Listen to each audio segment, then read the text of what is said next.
네, 오늘은 교회를 위한 구약성경 8번째 시간 하나님의 임재라는 주제로 오늘 말씀을 살펴보도록 하겠습니다. 네, 먼저 우리 말씀 신명기 29장 14절 15절 말씀 같이 합독하도록 하겠습니다. 내가 이 언약과 맹세를 너희에게만 세우는 것이 아니라 오늘 우리 하나님 여호와 앞에서 우리와 함께 여기 서 있는 자와 오늘 우리와 함께 여기 있지 아니한 자에게까지이니 아멘. 네, 오늘은 교회를 위한 구약 성경 지난 7주 동안 이제 해왔던 것들을 간단하게 정리를 해 보면서 이 교회를 위한 구약성서 신학 이 책에서 주장했던 구약성경은 하나님의 임재를 주제로 하나님이 임재하시고 백성들과 관계를 맺으시는 것을 이제 드러내고 있다라는 주제로서 이제 말씀들을 살펴봤었는데 그거에 관해서 이제 같이 나누어 보도록 하겠습니다. 네, 첫 번째 시간에 이제 성경은 우리를 위해 쓰여지긴 했지만 우리를 대상으로 쓰여진 책은 아니다. 우리를 1차 청중으로 내포 청중이라는 단어를 사용했었는데요. 저자가 염두에 두었던 청중이 현 시대를 살아가는 우리가 아니라 고대 시대의 사람들이었다라는 것들을 말씀을 드렸습니다. 그래서 어떤 문화적이고 문학적인 배경 지식을 갖고 있느냐에 따라서 대상을 지칭하는 것과 그것을 받아들이는 개념이 다르다는 것들을 이제 살펴봤었고요. 그래서 저자와 청중이 공유했던 인지 환경, 특별히 그들의 세계관, 역사, 문화, 배경 지식, 다양한 경험 같은 그런 것들을 이해할 필요가 있다라고 말씀을 드렸었습니다. 그래서 이제 바람을 부는 이유라는 예를 한번 들었었는데요. 우리 현대인들은 바람이 부는 이유가 기압차에 의해서 고기압에서 저기압으로 공기가 이동을 하게 되고 이것이 바람이라는 현상으로 나타나게 된다라는 것을 인지하고 있습니다. 하지만 고대인들의 사고에서는 바람이 분다는 것은 신의 역사이었고 신의 현현, 신의 나타남이었는데요. 하나님께서 홍해를 가르실 때 큰 동풍이 불게 하십니다. 출애굽기 14장 21절을 보면은 여호와께서 큰 동풍이 밤새도록 바닷물을 물러가게 하시니라고 말씀하고 있습니다. 또 이스라엘 백성들이 고기가 없다면서 모세를 원망할 때에 모세가 하나님께 기도하였고 하나님께서 메추라기를 그들에게 주시겠다라고 말씀을 하십니다. 그때 바람이 여호와에게서 나와 그 바람이 메추라기를 몰고 왔고 그 메추라기가 진 사면에 떨어지게 되었습니다. 이렇게 고대 사람들은 그리고 구약 성경은 바람이 부는 이유를 현대인의 관점에서 말하는 것이 아니라 하나님께서 그 바람을 일으키셨다. 하나님에게서 그 바람이 나왔다라는 것으로 신에게서 바람이 나온다라는 것으로 말을 하고 있습니다. 즉 우리가 구약 성경을 읽을 때에는 고대인의 렌즈로 고대인의 관점으로 성경을 볼 때에 그래서 이스라엘 백성들이 그 고대인들이 이 말씀을 어떻게 받아들였는가 그것을 먼저 살펴보고 그 이후에 그렇다면 이 말씀을 오늘을 살아가는 내가 어떻게 받아들일 수 있을 것인가 이것들을 살펴보아야 하는 것이죠. 그리고 구약 성경은 이제 우리를 향하신 하나님의 계획과 목적을 드러내게 됩니다. 그리고 구약 성경의 주된 주제는 이제 하나님의 임재로서 하나님의 백성들과 함께 거하시고 그들과 교제하시는 관계를 맺으시는 것들을 드러내고 있습니다. 그리고 두 번째 시간에는 하나님과 신들이라는 주제로서 고대인들은 다실론의 세계에서 생활을 하였고 신들도 공동체를 이루고 창조신이나 우주의 영역을 맡은 신, 국가신, 부족신 같은 위계 구조를 이루고 있다라는 것들을 살펴보았었습니다. 그리고 비나 번개, 폭풍이나 지진 같은 어떤 현상으로 신이 나타나게 될 때 그 신이 존재한다라고 인식을 하였습니다. 하지만 이스라엘은 이런 신의 현현이나 이런 것들을 태결신론, 그래서 여러 신의 존재는 인정을 하였지만 그 가운데 참된 신은 오직 하나님 여호와 한 분뿐이다라는 그런 믿음을 보여주고 있습니다. 그래서 이스라엘은 하나님이 누구신가라기보다는 하나님이 어떤 일을 하셨는가, 하나님이 무엇을 하셨는가에 더 큰 관심을 두었습니다. 이것은 그들이 고대인들은 어떤 것이 존재하기 위해서는 그것이 어떤 기능을 하고 어떤 역할을 하는지에 보다 많은 관심을 두었기 때문인데요. 그들의 이런 개념을 기능적 존재론이라고 합니다. 이런 그들의 생각에 따라서 하나님이 어떤 분이신가라는 것은 하나님이 어떠한 일을 하셨는가를 통해서 드러나게 되는 것이죠. 그래서 이스라엘 백성들은 하나님이 우주의 질서를 세우시고 그 질서를 유지하시고 그 질서를 통해 온 우주를, 이 땅을 다스리는 분이다라고 인식을 하였습니다. 그리고 이스라엘 백성은 특별히 유일하신 여호와, 유일하신 하나님이라는 표현을 쓰고 있는데요.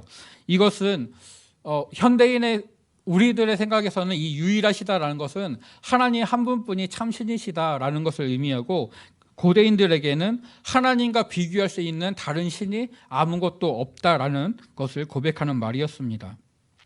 하나님만이 경배를 받으실 만한 참된 신이시고, 다른 신들은, 우리가 우상이라고 표현하는 다른 신들은 하나님이라고 불릴 가치나 그런 권위가 전혀 없는 헛된 것을 가리키는 것이죠. 그리고 하나님은 이스라엘 백성들을 선택하시고 그들과 관계를 맺으십니다. 나는 너희의 하나님이 되고 너희는 나의 백성이 된다라는 관계를 맺으시는데요.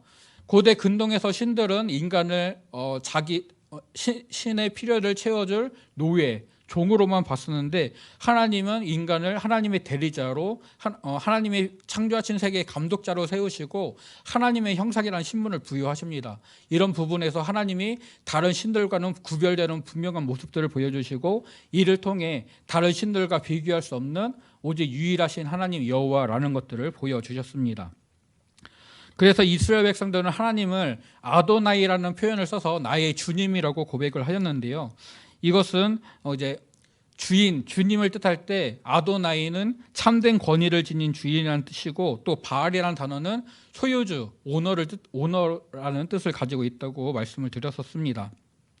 그래서 이스라엘 백성들은 하나님을 나의 소유주, 나의 바알이라고 부른 것이 아니라 나의 아도나이, 즉 나의 참된 권위를 지닌 나의 주인이다라고 불렀고, 하나님이 나의 주님이십니다, 하나님이 여호와이십니다라는 그런 표현들은 하나님이 나를 물건처럼, 노예처럼 소유하는 그런 주인이 아니라 참된 권위를 가지시는 나의 온전한 주인이시다라는 그런 표현이라고 말씀을 드렸었습니다. 그리고 세 번째 시간 우주와 인류에서는 고대인들에게 창조는 세계의 질서를 부여하는 것이고, 이 질서를 세우고 질서가 지속되도록 유지 보수하는 행위까지도 이제 창조의 행위에 들어간다라고 말씀을 드렸습니다. 그리고 신과 인간의 관계는 우주적 공생관계로서 인간은 신의 필요를 채워주고 신은 인간의 섬김을 대가로서 인간을 보호하고 그들을 돌보는, 그래서 인간 공동체를 번영하게 하고 그리고 그 땅을 평안하게 하는 그런 역할을 한다고 말씀을 드렸었습니다. 그리고 인간은 신에 의해서 창조가 되었는데, 신은 특별한 재료, 그러니까 신의 유해라든지 아니면은 이제 재생하는 진흙 같은 어떤 특별한 재료를 가지고 인간을 만들었다. 그래서 그 인간에 대한 소유권을 가지고 있고, 인간은 신을 위해, 신에게 봉사하기 위해 존재한다라는 개념이 고대인들에게 있었습니다.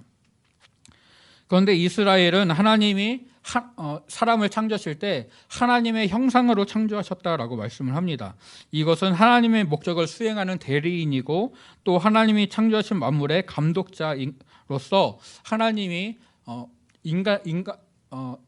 창조하신 사람을 통해 자연 만물이 하나님을 생각하고 하나님을 드러낼 수 있는 그런 존재로서 사람을 창조하십니다.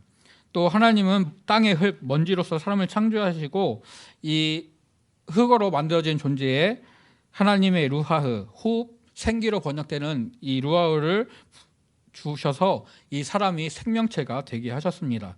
즉 사람의 생명과 호흡과 인격, 전체성, 그의 존재 모든 것은 하나님으로부터 온 것이죠. 즉 사람은 하나님을 떠나서는 살 수가 없고 하나님이 아니고서는 존재할 수 없는 그런 존재임을 성경은 드러내고 있습니다.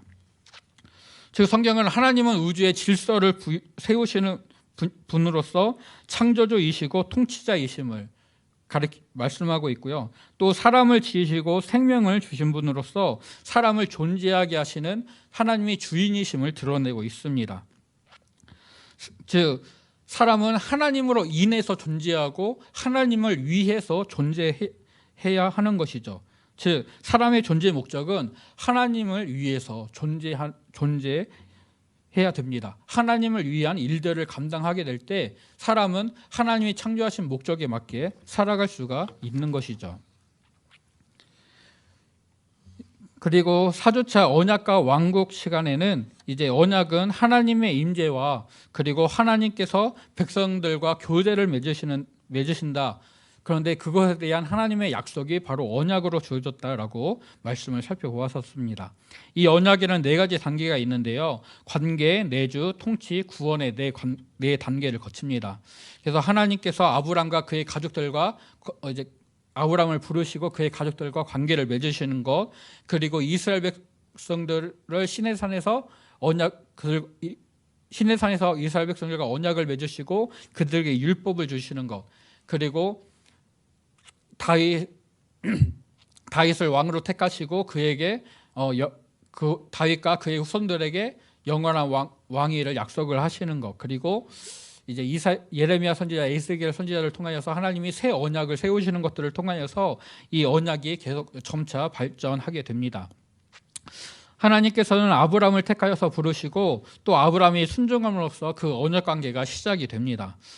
하나님께서는 아브람에게 고향과 친척과 아버지의 집을 떠나라고 말씀하셨는데 이것은 단순히 아브람이 살던 공동체에서만 떠나는 것이 아니라 그 공동체가 믿던 신, 즉 하나님께서 아브람을 부르시기 이전에 아브람이 믿던 우상들을 떠나고 온전히 하나님의 사람으로 하나님의 백성으로 세워지는 것들을 말씀을 하셨던 것이고, 아브람이 이것에 순종함으로써 하나님과 아브람의 그런 이스라엘 백성들의 언약 관계가 아브람을 통해서 시작이 됩니다. 이제 그리고 하나님은 이스라엘 백성들과 언약을 맺으시고 그들에게 율법을 주심으로써 이 언약을 유지하기 위하여 하나님의 임재를 유지하고 하나님의 백성으로서 어떻게 살아가야 되는지 그것들에 대해서 말씀해 주십니다. 하나님의 백성으로서의 정체성에 알맞는 삶을 살 수 있도록 그런 지침으로 이 율법이 주어집니다. 또 하나님께서는 백성들 사이에 거처할 처소를 만들라고 하시면서 성막을 짓게 하시고 이 성막은 후에 성전으로 대체가 됩니다. 그리고 하나님은 성전에서 이스라엘 왕국과 온 우주를 통치하시는 것들을 말씀을 통해서 확인할 수가 있습니다. 이제 하나님은 다윗을 왕으로 택하시고 또 그와 언약을 맺으십니다. 그래서 그의 후손들에게 영원한 왕위를 약속하시는데요. 이것을 통해서 하나님이 다윗과 그의 후손들을 통해 이스라엘 나라를 통치하고 계신다, 그들과 함께 하신다라는 것들을 보여주십니다. 그런데 이스라엘 백성들은 이 언약에서 실패를 하게 되죠. 그들이 언약을 하나님의 말씀에 불순종하게 되고 이것을 통해서 언약이 이행되지가 못합니다. 이 때문에 이스라엘 백성 하나님의 약속하신 그 가나안 땅에서 그들이 소외를 당해서 바벨론으로 포로로 잡혀가게 됩니다. 하지만 하나님께서는 이스라엘 백성들을 회복시키시고 그들을 다시금 가나안 땅으로 돌아오게 하십니다. 그때 에스겔 선지자를 통하여서 예레미야 선지자를 통하여서 말씀하신 대로 그들에게 새 언약을 세우시고 다시금 하나님은 그들의 하나님이 되시고 그들은 다시금 하나님의 백성이 됩니다. 그리고 하나님의 처소가 백성들 가운데 영원히 있을 것이다 라는 말씀이 주어집니다. 즉 언약은 하나님이 백성들 가운데 임재하시고 백성들과 교제하시겠다는 하나님의 약속을 확증하는 것이었고요. 하나님의 약속이 눈에 보이는 땅으로 먼저 주어졌었습니다. 그래서 하나님이 주시는 땅에서 하나님의 임재를 누리고 하나님의 백성으로서 이스라엘 백성들이 살아가야 됐는데 이것을 위해 율법이 주어졌습니다. 이 율법을 지킴으로 이스라엘 백성들은 하나님께서 그들을 존재하게 하신 목적에 맞게 그리고 하나님의 임재와 교제를 누리면서 살아갈 수가 있었죠. 그리고 5주차 때 성전과 토라라는 주제로 이 신전은 신이 생활하고 통치하는 거처이자 왕궁으로서 신의 임재와 통치의 상징이라고 말씀을 드렸었습니다. 이제 고대인들은 신전에서 제사를 드림으로 신들의 필요를 채웠고 이것을 통해서 신들의 보호를 받고 그래서 공동체의 평안과 이제 번영을 추구를 하였습니다. 하지만 이스라엘 백성들은 제사를 통해서 하나님께 대한 그들의 경배, 그들의 예배를 표현했고요. 또 하나님의 임재를 누리기 위한 거룩함을 유지할 수가 있었습니다.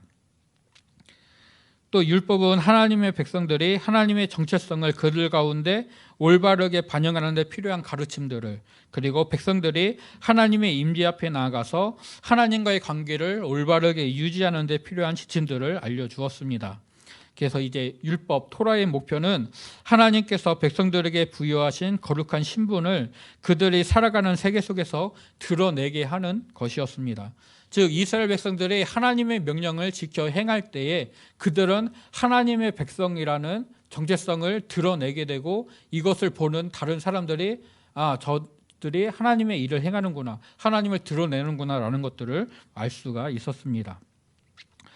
하나님의 임재와 하나님의 함께하심이 성막, 성전을 통해서 증거가 되었고, 이 거룩한 처소, 하나님의 임재하시는 이 거룩한 처소에서 하나님은 백성들과 만나시고 교제하시고 말씀하셨습니다. 즉 이것을 통하여서 하나님의 통치가 이루어지게 된 것이죠. 백성들이 하나님이 주신 율법, 그 말씀을 지킬 때 그들은 하나님의 거룩한 백성이라는 신분에 맞는 삶을 살게 되고 그들이 하나님의 백성이다라는 것이 온전히 드러나게 되었습니다. 그리고 6주차 때 죄와 악이라는 주제를 살펴봤었는데요.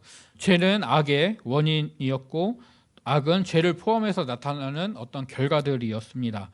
그래서 고대 근동의 죄는 우주적 공생관계를 방해하는 모든 것이 이제 죄였고요. 그래서 신을 섬겨야 되는 이 죄에서 어떤 위반이 되거나 아니면 어떤 결함이 생기는 것들이 보통 죄로 여겨졌었습니다. 하지만 이스라엘에게 죄는 하나님과의 관계가 깨어지고 또 하나님의 임재를 유지하지 못하게 되는 그런 행동들이 죄였는데요. 이 죄는 하나님과의 분리를 가져왔습니다. 그래서 하나님의 백성, 하나님이 임재하시는 성전이라는 이런 신분과 정체성에 맞지 않는 마음과 생각과 말과 행동이 죄다라고 말씀을 드렸었습니다. 또 히브리어에는 악을 나타내는 단어로서 이제 라샤와 라아가 있다라고 이제 말씀을 드렸었죠. 라샤는 도덕적인 범주 안에서의 악함을 의미하였고 규정을 위반하는 것이나 옳지 않은 행동을 하는 것이 악이다라고 규정을 하였었습니다. 또 라아라는 단어는 우리 삶에 부정적인 영향을 끼치는 요소들을 말하였는데 이것은 토브, 선하다의 반대 개념이었습니다. 그리고 토브는 그 대상이 하나님이 원래 의도하신 뜻대로 기능하는 것이 토브, 선하다였고, 그래서 이 선하지 않은 것, 좋지 않은 것은 제대로 된 기능을 하지 못할 때, 하나님이 창조하신 목적에 맞게 살아가지 못할 때 그것이 선하지 않은, 좋지 않은 것임을 말씀을 드렸었습니다. 즉 어떤 대상이 하나님이 창조하신 목적과 뜻에 맞게 기능할 때 그것은 선하고 그렇지 않을 때 그것은 악하다라는 판단을 받게 되는 것이죠. 이것들은 도덕적인 개념을 포함할 때도 있지만 도덕적이지 않은 것들을 포함할 때도 있습니다. 또 하나님 편에서의 선함과 인간 편에서의 선함이 다르게 느껴질 때도 있죠. 다윗이 사울에게 쫓겨서 10여 년 동안 광야 생활을 하게 됩니다. 다윗을 왕으로 목동이었던 다윗을 왕으로 세우시려는 하나님의 계획은 그를 고난과 강약 가운데로 인도하십니다. 고난의 10여 년을 통하여서 다윗은 다듬어졌습니다. 그러니까 전체적으로 보게 되면은 하나님께서 그 고난을 통하여서 광야 생활을 통하여서 다윗을 다듬으시고 그를 이스라엘의 왕으로 세워 가십니다. 그러나 그 시기는 다윗에게는 너무나도 힘들고 어려운 시기였죠. 목숨의 위협과 가족과의 이별과 또 도망자 생활을 겪어야만 했습니다. 하지만 그 어려움들을 통해서 결국 다윗은 하나님의 임재를 더 깊이 체험하게 되고 하나님과의 관계가 바로 세워지는 것들을 경험을 하게 됩니다. 그러니까 궁극적으로는 그것이 하나님이 계획하시고 작정하신 하나님의 뜻에 맞게 이루어지기 때문에 그것이 선하다라고 말할 수 있지만, 그 순간순간에서는 사람에게는 큰 어려움이나 고난으로 하나님의 선함이 다가올 수도 있습니다. 네, 그리고 지난주 7번째 시간에서는 이제 구원과 내세라는 주제로 이 구원은 이동 변화를 전제한다라고 말씀을 드렸습니다. 그래서 이전 상태로부터 특정한 작용 방법이나 어떤 수단이나 개입을 통하여서 전혀 다른 상태로 이동하게 되는 것이 이제 구원의 개념이었고요. 고대 근동에서는 질서가 세워지는 것, 즉 질서가 결여된 상태에서 질서가 재확립되는 상태로 이동하고 변화하는 것이 그들에게는 구원이었다라는 것을 살펴봤었습니다. 이런 개념에 따르면은 이스라엘은 노예, 포로 생활이라는 애굽에서 바벨론 포로에서 그런 무질서를 경험을 하여 공동체가 무질서한 상태에 있었고, 하나님의 임재를 누리는 거룩한 백성의 상태로 이동을 하게 됩니다. 그리고 이렇게 이동할 때는 하나님이 세우시는 언약, 그리고 하나님이 베푸시는 섭리와 은혜에 의해서 이스라엘 백성들이 구원을 받게 되었습니다. 네, 또 이스라엘은 죽은 자가 수올에 내려간다라고 생각을 하였고, 이 수올은 하나님의 임재와 교제가 끊어진 장소였습니다. 하지만 거룩한 자들은 수올에서 건짐을 받아서 하나님의 임재를 계속해서 누릴 것들이 기대가 되었습니다. 이제 사후 세계를 하나님과 단절된 세계, 그래서 수올이나 음부라는 표현으로 인식을 했던 이스라엘은 하나님이 그곳에서 건져 주시기를, 그래서 죽음 이후에도 하나님과 함께하기를 기대했었습니다. 하나님의 주권적인 선택, 그러니까 하나님의 은혜로서 그들이 백성이 되었고, 또 백성된 자가 율법을 행하여서 하나님의 거룩한 백성답게 살아가는 그런 관계가 유지되어야 되는데, 이스라엘 백성들은 이 선후 관계가 바뀌었죠. 하나님의 은혜를 구하기보다는 내가 하나님께 받은, 하나님이 우리에게 주신 율법을 지킬 때 내가 거룩한 자가 되고 의로운 자가 되어서 하나님이 나를 수월해서 건져 주실 것이다.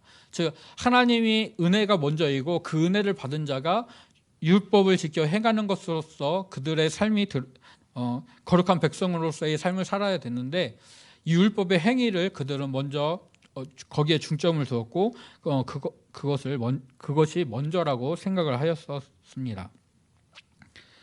네, 이렇게 7주간의 과정을 살펴봤었고요.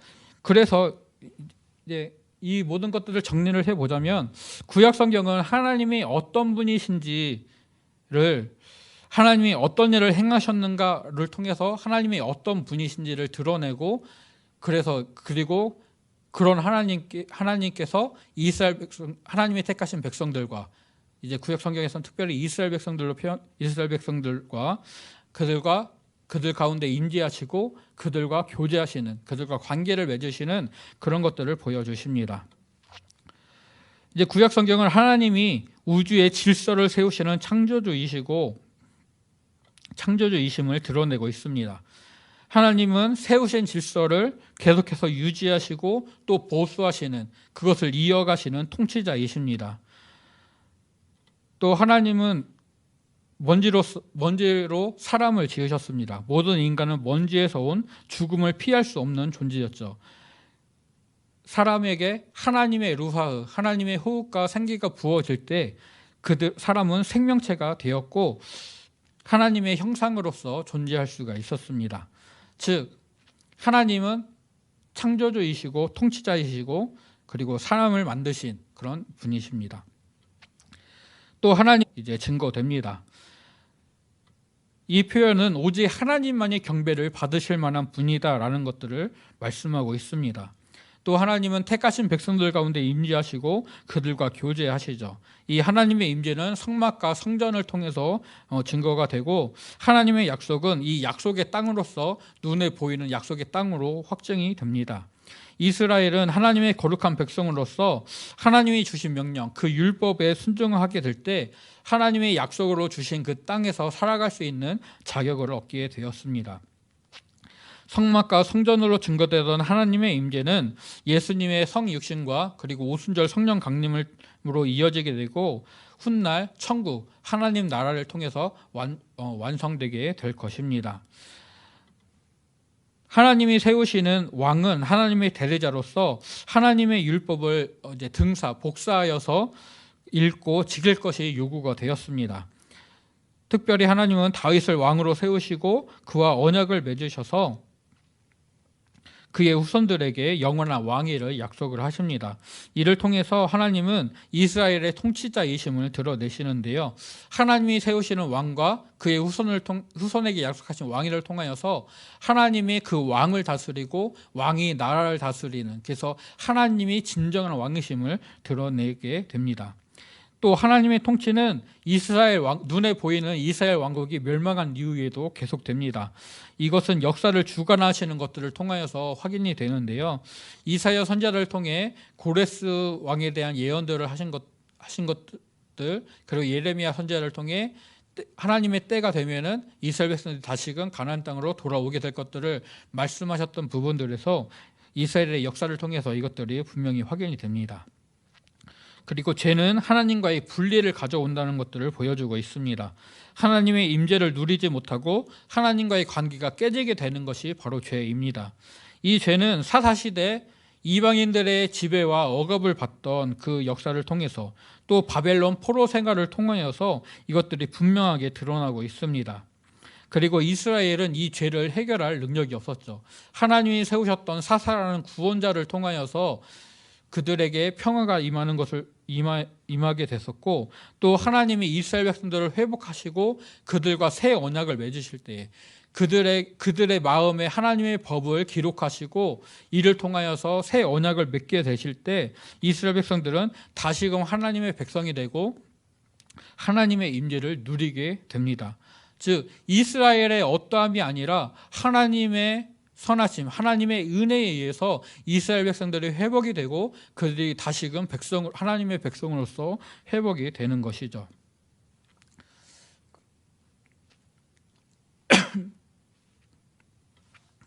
네. 그래서 구약 성경은 하나님이 선하신 분이라고 증거를 합니다. 하나님이 모든 것을 주관하시고 그것들이 제 기능을 다 하도록 하나님이 인도하시는 것이죠. 하나님은 모든 것을 질서 있고 조화롭게 하십니다. 그래서 하나님이 행하시는 모든 일은 선합니다. 하나님이 선하신 분이기 때문에 하나님이 행하시는 모든 일은 선합니다. 이것은 하나님의 사랑에 나타나는 하나님이 은혜를 베푸시는 것, 하나님의 사랑이 은혜를 통해 나타나는 것도 선한 것이고, 또 하나님의 공의가 하나님의 심판을 통해 나타나는 것 또한 선한 것이죠. 즉 이 선하다는 것은 도덕적인 개념들을 초월하는 것으로서 하나님의 선하심이 드러나게 됩니다. 하나님이 선하시기 때문에 이스라엘은 애굽에서 구원을 받아 약속의 땅으로 인도되었습니다. 그리고 하나님의 선하심 때문에 이스라엘 백성들은 죄에 대해서 책망을 받고 바벨론의 포로로 잡혀가는 형벌을 받게 되었습니다. 그리고 하나님께서는 자기의 선하심 때문에 이스라엘 백성들을 회복하시고 그들을 다시금 회복의 땅, 가나안 땅으로 돌아오게 하십니다. 이 모든 하나님의 역사는 하나님이 선하시기 때문에 하나님이 작정하신, 하나님이 계획하신 모든 것들이 하나님의 뜻 안에서 온전히 이루어지기 때문에 그렇게 되어진 것입니다. 그리고 사람에게는 이 선하신 하나님에 대한 신뢰, 그리고 하나님에 대한 온전한 순종이 요구가 됩니다. 하나님의 임재를 누리기 위해서는 육체적인 정결이, 그리고 이 육체적인 정결을 유지하기 위해서는 율법의 순종이 요구가 되었습니다. 율법의 순종은 이스라엘의 언약 백성임을 또한 증거하죠. 오늘 처음에 저희가 읽었던 신명기 29장 14절과 15절 말씀을 보면은 하나님과 이스라엘 백성들이 맺었던 언약이 그 당사자들, 이 언약을 맺을 때의 당사자들과 맺은 것이 아니라 그곳에 있지 않은 아는 사람들까지, 그의 후손들까지 이어지는 것들을 말씀을 해 주십니다. 그리고 후손들에게 이어졌던 그 언약의 말씀은 계속해서 확장되어서 오늘날 우리에게도 이어지고 있는 것이죠. 하나님께서 하나님의 택하신 백성들의 마음에 하나님의 법, 하나님의 말씀을 기록하여서 영원히 변치 않을 새 언약을 세우십니다. 그 새 언약이 택함받은 백성들에게, 그래서 오늘 택함받은 우리들에게도 그 언약이 이어지게 되는 것이죠. 즉 우리도 하나님의 임재를 누리기 위하여서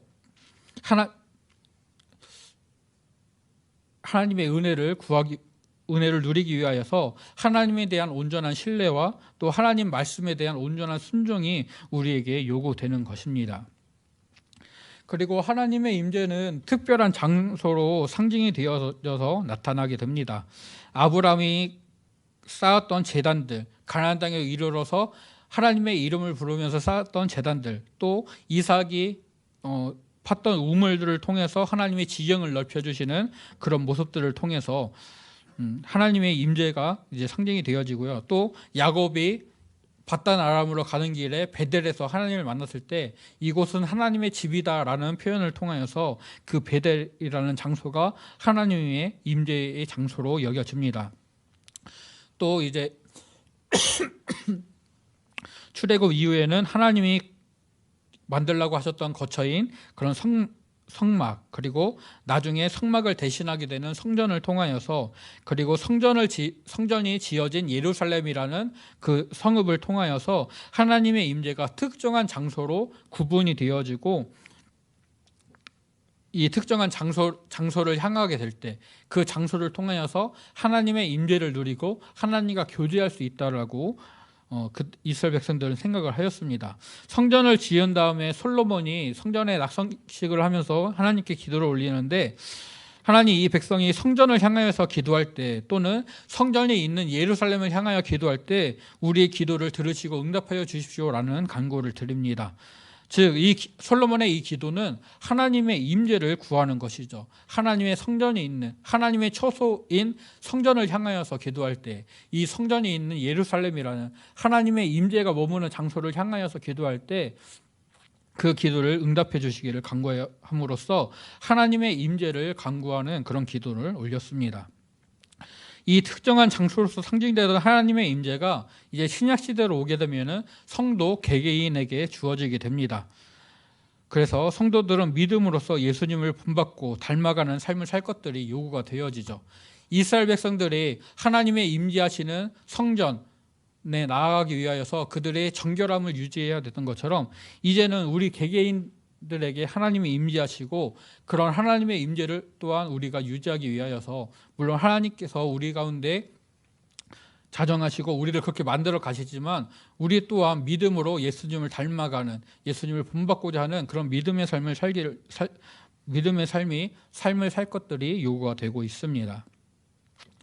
이제 구약 성경에서는 이스라엘이 하나님의 거룩한 백성으로서의 신분, 그리고 그 정체성에 알맞은 삶을 살지 못한 것이 보여지고 있습니다. 이것은 인간의 연약함, 그리고 인간의 무능력을 인정하게 되고 사람으로서는 할 수 없음을, 그래서 하나님의 은혜를 더욱 찾고 하나님의 은혜를 간구하게 되는 것들을 우리에게 보여주고 있습니다. 그래서 결국 하나님께서 예수 그리스도를 통하여서 이 모든 것들을 이루시고 가능하게 하시죠. 하나님의 거룩한 백성으로서 하나님의 자녀로서 그의 온전한 삶을 예수 그리스도를 통하여서 그것들을 온전히 살아갈 수 있도록 만들어 주십니다.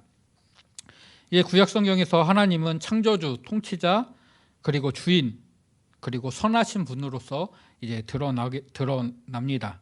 하나님의 임재를 누리고 그분과 교제하게 될 때 이스라엘은 하나님이 어떤 분이신지를, 하나님의 선하심이 어떤 것인지, 하나님의 통치가 어떻게 이루어지는지, 하나님이 어떻게 그들과 함께 하시는지를 경험하게 되었습니다. 율법에서 생명과 복으로 약속되는 율법에 순종하게 될 때 생명과 복으로 표현되는 모든 좋은 유익들을 이스라엘 백성들이 누릴 수가 있었습니다. 하지만 우리가 분명히 기억해야 될 것들은 하나님을 통해서 얻을 수 있는 유익보다 하나님과 함께하는 것, 하나님의 임재가 우선해야 한다는 것입니다. 하나님의 임재를 유지하기 위해서 하나님의 명령을 지켜 행할 때에 하나님이 주시는 유익들을 얻게 되는 것이죠. 즉 유익들을 얻기 위하여 하나님의 임재를 구하고 하나님을 믿는 것이 아니라 하나님의 임재를 먼저 구할 때에 그 임재를 통하여서 하나님이 주시는 유익들을 누리게 되는 것입니다. 이 하나님의 임재는 예수 그리스도를 통해 완성이 됩니다. 예수님의 죽으심과 부활을 통하여서 우리는 하나님의 자녀 그리고 하나님의 백성으로서 변화됩니다. 하나님이 임재하시는 거룩한 처소 성전으로 세워지게 됩니다. 그래서 이 신분과 정체성에 맞는 삶을 살아가야 되는 것이죠. 구약 성경만을 놓고 보게 되면 하나님의 임재가 어떻게 이루어지는지 그리고 이스라엘 백성들이 그 임재를 누리는 것에서 어떻게 실패했는지를 보게 됩니다. 이것들이 완전해지기 위해서는 신약 성경 그리고 예수 그리스도 그리고 내주하시는 성령님이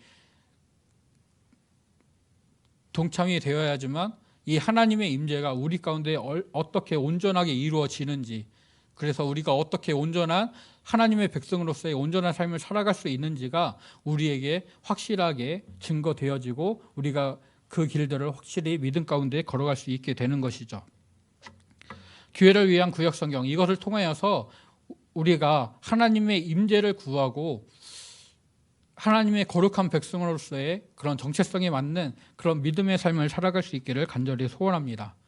그리고 나의 힘으로 이것들이 결코 이루어질 수 없음을 분명히 고백하고 하나님의 은혜를 구하면서 하나님이 나와 함께 하시는 것들을 경험하고 이것을 통해 하나님의 임재와 하나님과의 교제를 온전히 세워가는 것들을 분명히 강구하면서 믿음으로 하나님과 동행하는 저와 성도님들이 되시기를 간절히 소원합니다.